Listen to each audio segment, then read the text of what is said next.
누가복음 8장을 보겠습니다.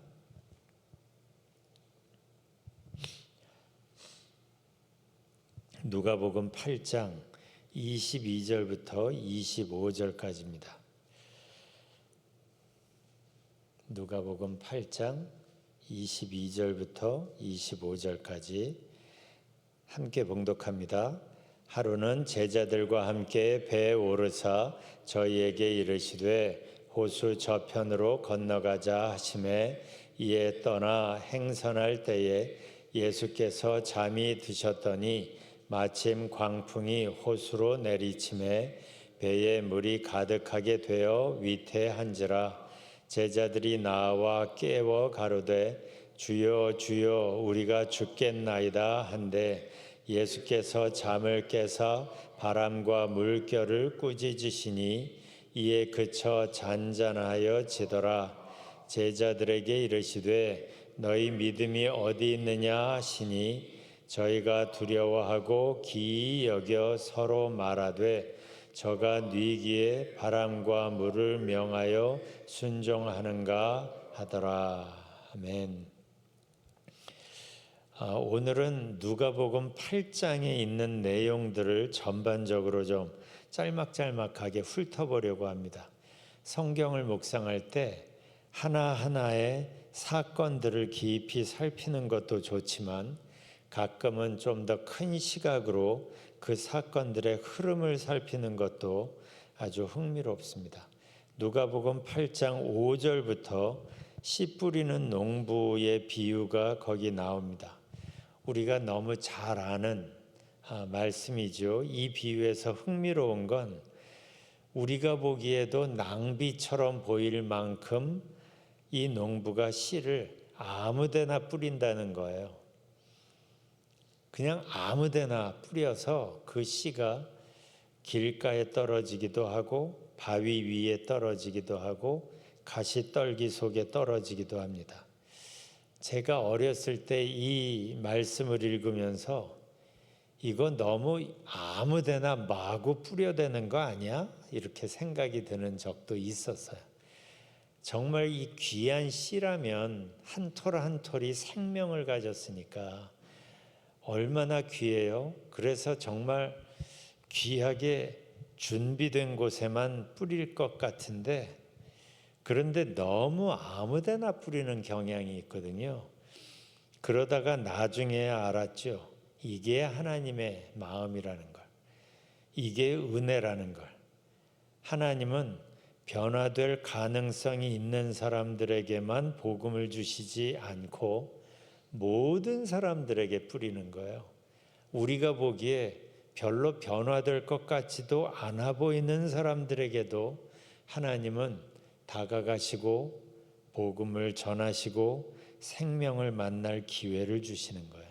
그걸 보여주는 게 이 씨 뿌리는 자의 비유에서 농부는 씨를 아무데나처럼 보이도록 그냥 뿌려 대시는 거죠. 이게 하나님의 마음인 겁니다. 그래서 더 중요한 게 있어요. 하나님은 모든 사람들에게 복음을 주시는데 이 복음을 그래서 받아들이는 우리 마음이 참 중요합니다. 그래서 안타깝게 보이는 게 아무리 씨앗이 좋아 보여도 땅이 그걸 품지 못하면 열매로 이어지지 못한다는 사실이에요.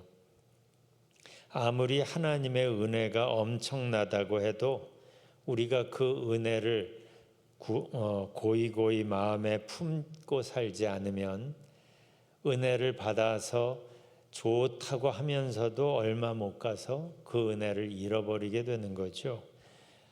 분명히 은혜를 받았는데 그래서 그 은혜를 받아서 좋아라도 했는데 그 은혜가 열매를 맺지 못하고 그냥 사장되어 버리는 경우가 우리의 지금까지의 삶을 보면 참 많은 거예요.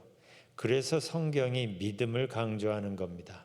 믿음으로 은혜를 붙드는 사람만 그 열매를 경험하게 되기 때문에 그렇습니다.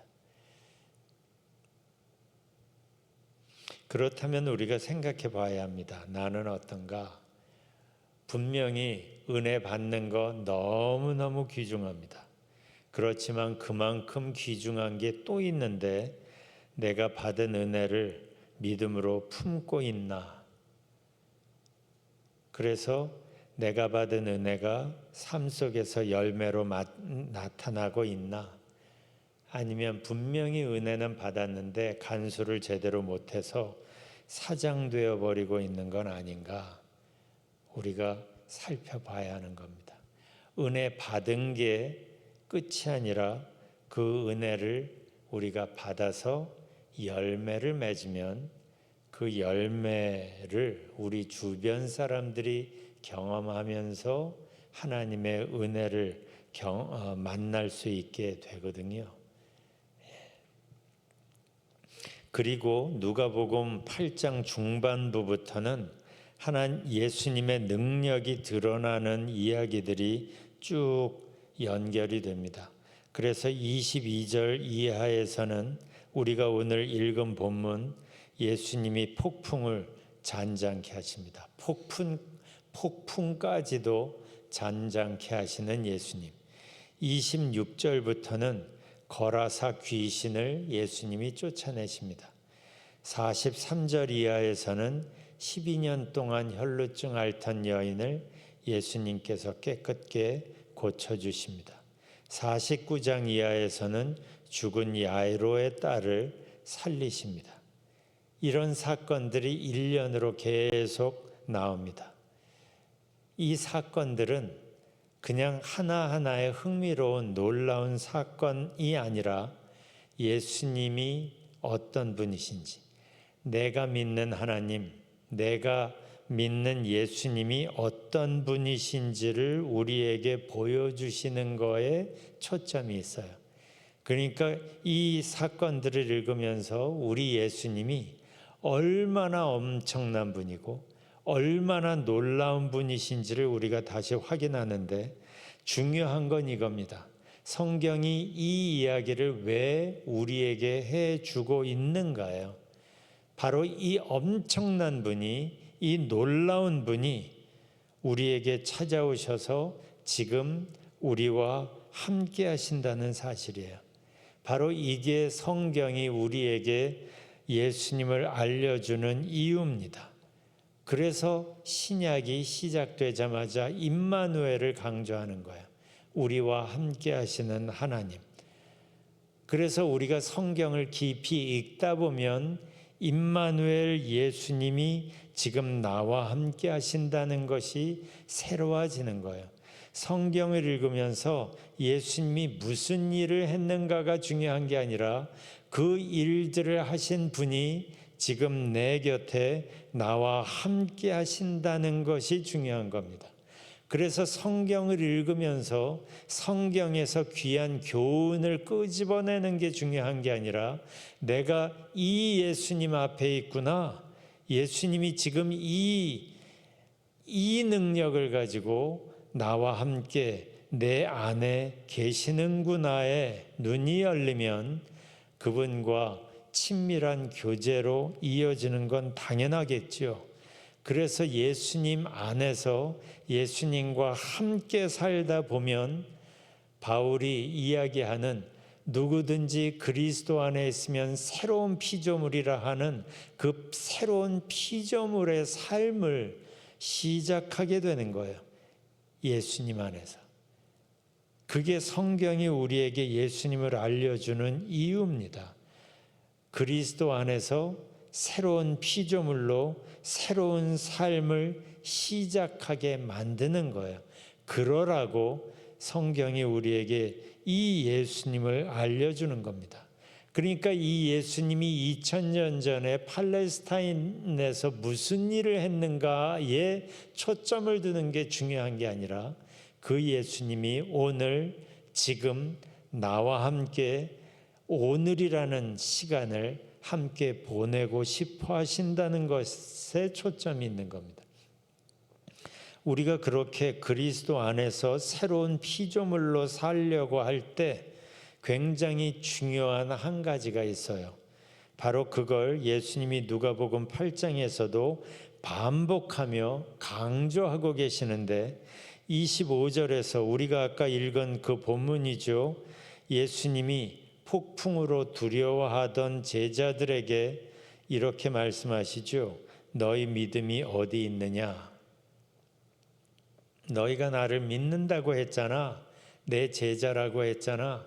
이 상황 속에서 너희 믿음이 어디 있니? 라고 묻습니다. 48절에서는 예수님께서 믿음으로 예수님의 옷깃을 만진 그 혈루증 앓던 여인에게 말씀하시죠. 내 믿음이 너를 구원하였다. 당연히 예수님의 능력이 그녀를 회복시켰는데도 불구하고 예수님은 내 믿음이 너를 구원하였다라고 이야기하는 거예요. 예수님의 능력은 모든 사람들에게 열려 있지만 그러나 모든 사람들이 예수님의 능력을 경험한 건 아니거든요. 어떻게 그 당시에도 많은 사람들이 예수님 주변에 있는데도 불구하고 이 여자만 예수님의 능력을 경험했을까요? 그 이유를 여기서 말씀하시는 거예요. 내 믿음이 너를 구원했다. 지금도 예수님을 믿는 사람들이 많은데 하나님의 은혜가 많은 사람들에게 마음을 두드리는데 그런데 특별한 소수만 그 하나님의 은혜를 경험하는 이유가 여기에 있는 거예요. 내 믿음이 너를 구원했다라고 예수님이 말씀하십니다. 50절에서는 회당장의 딸이 죽었다고 이제는 다 끝났다고 예수님 오실 필요 없다고 말하는 사람들에게 예수님께서 이렇게 말씀하시죠. 두려워 말고 믿기만 하라. 네가 보기에는 다 끝난 상황 같고 절망밖에는 없는 상황 같지만 그러나 초점을 상황에 두지 말고 끝난 절망에 두지 말고 네가 지금 나와 함께 하고 있다는 데 초점을 두라는 거죠. 내가 이 자리에 있는 한 아직 상황은 끝난 게 아니라는 거예요. 그래서 우리에게도 말씀하시는 겁니다. 두려워 말고 믿기만 하라. 우리도 예수님을 믿습니다. 예수님과 함께 오늘을 새롭게 살아가려고 합니다. 그런 우리들에게 예수님께서 찾으시는 게 있어요. 내 믿음이 어디 있느냐? 오늘 우리 앞에 벌어지는 수많은 상황들 앞에서 예수님께서 우리에게 묻습니다. 내 믿음이 어디 있느냐? 그리고 말씀하십니다. 두려워 말고 믿기만 하라. 지금 너와 함께 내가 함께하고 있다는 사실을 잊지 말라는 거예요. 아무 데서나 아무 상황에서나 두려워 말고 믿기만 하라 그랬어가 아니라 그 상황 속에 내가 혼자 있는 게 아니라 예수님이 함께 하신다는 사실에 초점을 두라는 거예요. 예수님이 함께 하는 한 예수님이 계시는 자리엔 두려움이 있을 자리는 없는 거예요. 예수님이 함께 하신다는 데 초점을 두라는 거예요. 그래서 믿기만 하라라고 말씀하시는 겁니다. 상황은 사람들마다 다 다릅니다. 고민도 기도 제목도 다 다릅니다. 그러나 우리에게는 아주 중요한 한 가지 공통점이 있죠. 폭풍을 잠잠케 하신 바로 그분께서 지금 내 안에 함께 하신다는 것. 귀신을 쫓아내신 그분께서 혈루증을 한순간에 멈추게 하신 그분께서 죽은 자까지 살려내신 그분께서 지금 나와 함께 내 안에 계시다는 것. 바로 그 부분에 초점을 두고 우리가 그분과 함께 살아갈 때 오늘은 어제와 다를 수밖에 없습니다. 그분께서 우리에게 물으시는 거예요. 내 믿음이 어디 있느냐? 믿음을 사용하라는 거죠. 믿음을 액티베이트 시키라는 거예요. 그분께서 또 우리에게 말씀하십니다. 두려워 말고 믿기만 하라. 예수님이 함께 계시는 그곳엔 두려움이 있을 자리는 없습니다. 그래서 바울이 말하는 거예요. 아무것도 염려하지 말고 오직 모든 일에 기도하라는 거죠. 우리가 지금 두려워 말고 믿기만 하라 말씀하시는 그분 앞에 있습니다. 이게 기도 시간이 특별한 이유입니다. 기도는 바로 그분께 집중하는 시간이에요. 여러분이 가지고 있는 기도 제목에 초점을 두는 게 아니라 내가 이런 예수님 앞에 있다는 사실이 기도 시간을 만드는 거예요. 그러니까 여러분이 삶을 살아가면서 운전을 하든지 걸어가든지 누구를 만나든지 간에 그분이 예수님이 지금 나와 함께 하신다는 사실에 초점을 두면 그 모든 시간들이 기도 시간이 되는 거고 그 모든 시간들이 예배 시간이 되는 거예요. 우리가 그분께 집중하면서 더욱 깊은 기도 시간으로 들어가고 기도하면서 무엇보다 이 놀라우신 이 어마어마하신 하나님이 예수님이 지금 나와 함께 하시지라는 이 당연한 사실이 우리의 마음속에 가득했으면 좋겠어요. 아까 불렀던 찬송